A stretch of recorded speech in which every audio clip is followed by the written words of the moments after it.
I didn't know you had it in you. Here, I got you something. See? Your mom's good for something, huh?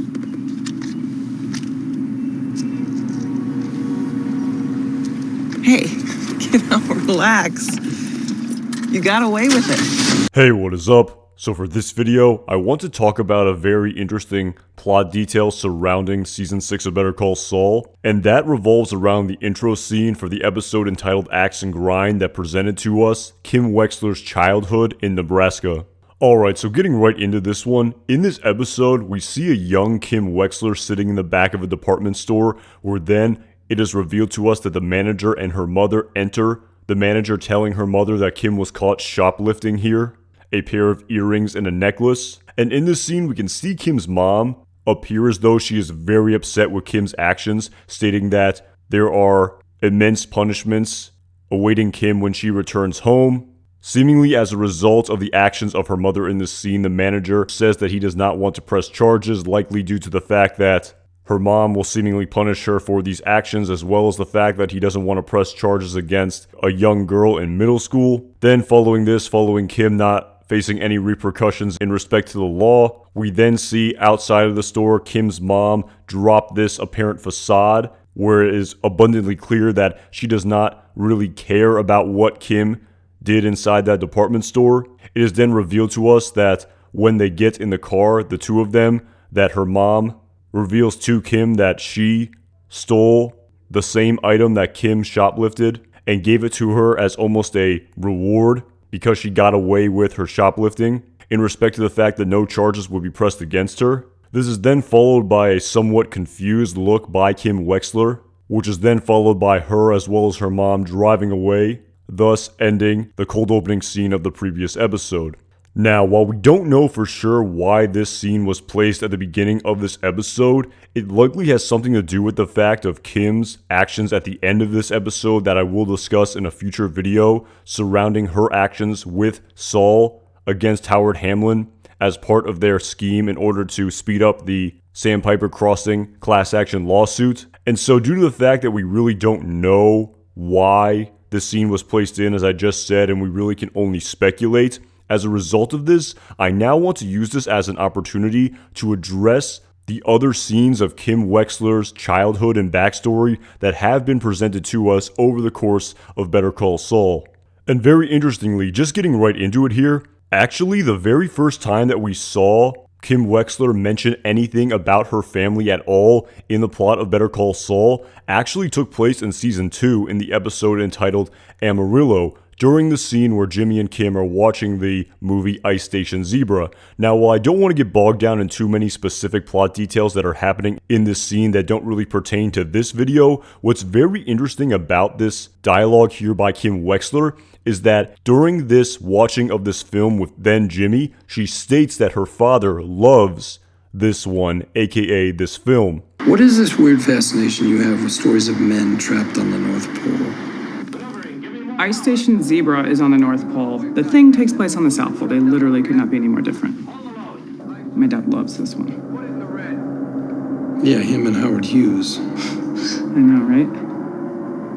Can't get too fine of reviews on that. Now, what's very interesting here is that Kim seems to be speaking about her father in the present tense, but following this piece of dialogue in the plot of Better Call Saul, Kim's father is never mentioned and has not been mentioned as well in the two flashback scenes to her childhood that we've seen over the course of this series, including the scene that I discussed at the beginning of this video. Now, before I get into my theories surrounding Kim's father and why he has not been mentioned since this one piece of seemingly throwaway dialogue in this episode in Season 2 of Better Call Saul, I first want to take a look at Kim Wexler discussing her past in other scenes in addition to this.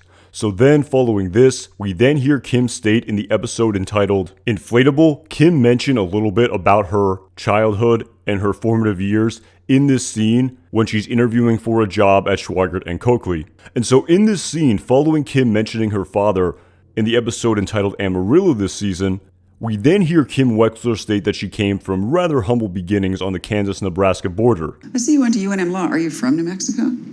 Not originally. I'm from the Midwest, just a tiny little town barely on the map, near the Kansas-Nebraska border. You've never heard of it. So what brought you here?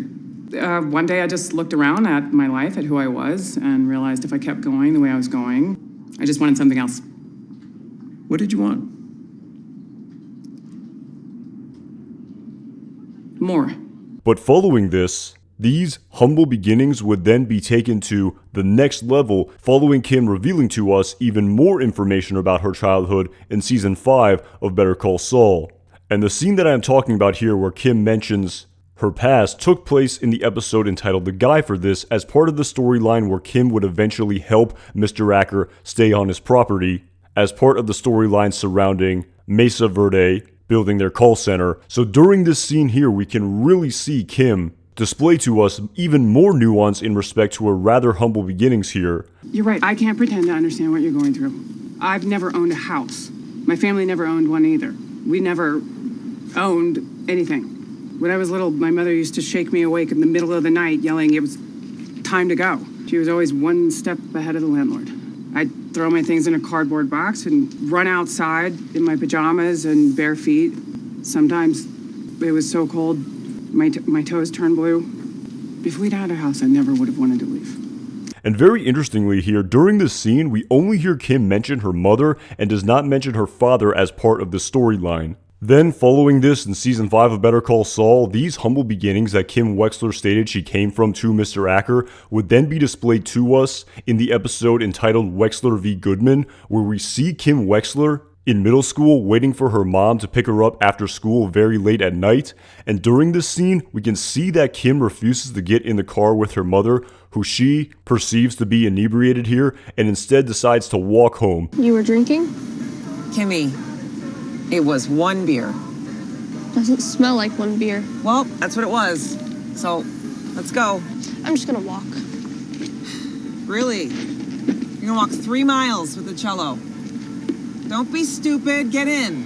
Following Kim's mom demanding that she get in the car and Kim refusing, Kim's mom then states to her that she never listens and then drives away. You never listen!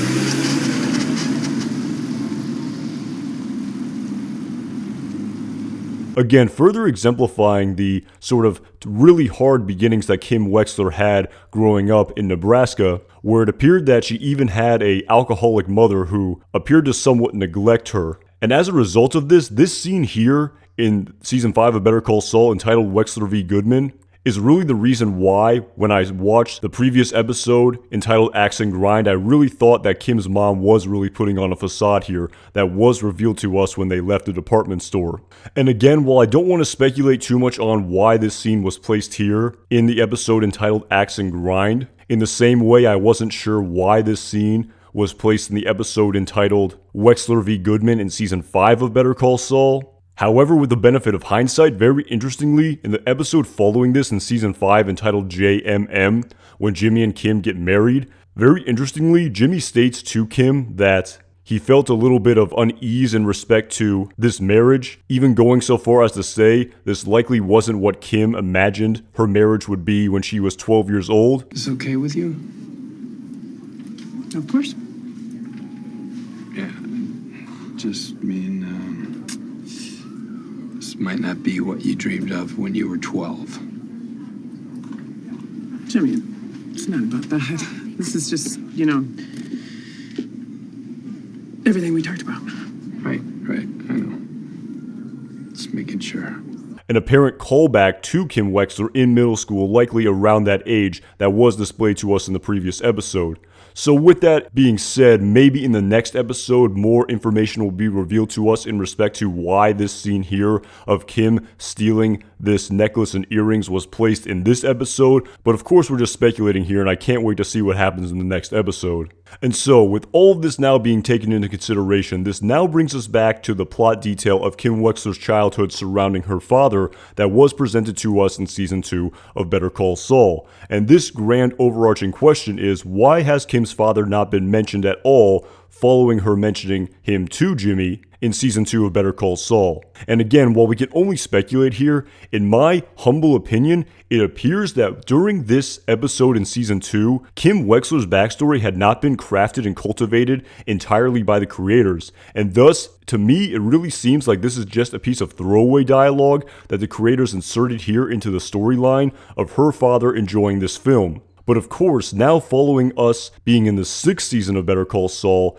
it is very clear to us that a much more complex and likely adverse childhood was crafted into the backstory of Kim Wexler, where it definitely seems as though Kim Wexler was raised in a single-parent home by just her mother based on all of this backstory, which seems to be contradicted by this one piece of throwaway dialogue surrounding Kim Wexler mentioning her father in the present tense. But of course, there are definitely ways to write your way out of this if you are the creators in respect to errors in continuity, so I'm very curious to see how this piece of throwaway dialogue will impact whatever further storyline is crafted in respect to Kim Wexler's childhood and upbringing in the remainder of the series. And in some ways is rather similar to Gus Fring's dialogue in respect to Season 3 of Breaking Bad in the episode entitled Abiquiu, where Gus Fring stated to Walter White that he had children. I hope you like paella marina. It's a fancy name for fish stew. This is a Chilean dish that I love, but I never get to make it. Kids won't eat it. But you know how that is. Sure. But then following this then what appeared to be throwaway dialogue, an entirely different storyline was crafted for Gus Fring surrounding his business partner, and likely much more than that, of Max Arciniega. So this piece of throwaway dialogue of him having children then contradicted the backstory that was presented to us in the plot of Breaking Bad in a somewhat similar manner that this backstory surrounding Kim Wexler's father may contradict her somewhat nuanced and adverse humble upbringings in Nebraska. That being said, at the end of the day, we don't know how the creators will display any more information surrounding Kim Wexler's father, despite the fact that she has never mentioned him following this one piece of dialogue in Season 2 of Better Call Saul. But in the grand scheme of things, you do wonder how Kim Wexler's backstory may affect the ultimate fate of her character in the plot of Better Call Saul. And of course, just in wrapping up here, this shot here of Kim Wexler's mom's license plate in the state of Nebraska definitely made me think to the fact about how Gene Takovic is currently living in Omaha, Nebraska, so you do wonder if this is somewhat a piece of foreshadowing in respect to a possible reunion of these two characters during the Gene Takovic timeline in the plot of Better Call Saul, but of course we're just totally speculating here. I've changed my mind. Change your mind? Yeah. To be clear, you are not going forward with this. I'm gonna fix it myself. Alright, that is all I really got for you guys on this one. As always, major shout out to everyone who watches and comments on my videos. I really appreciate it. Really appreciate everyone who has subscribed to this channel as well. The support really means a lot. Definitely let me know what you think surrounding Kim Wexler's family and her childhood in the comments section on this video. Really looking forward to making many more videos prior to the mid-season finale of Season 6 of Better Call Saul on Monday. And as always, my name is Anton Jackson. Thank you again so much for watching this video.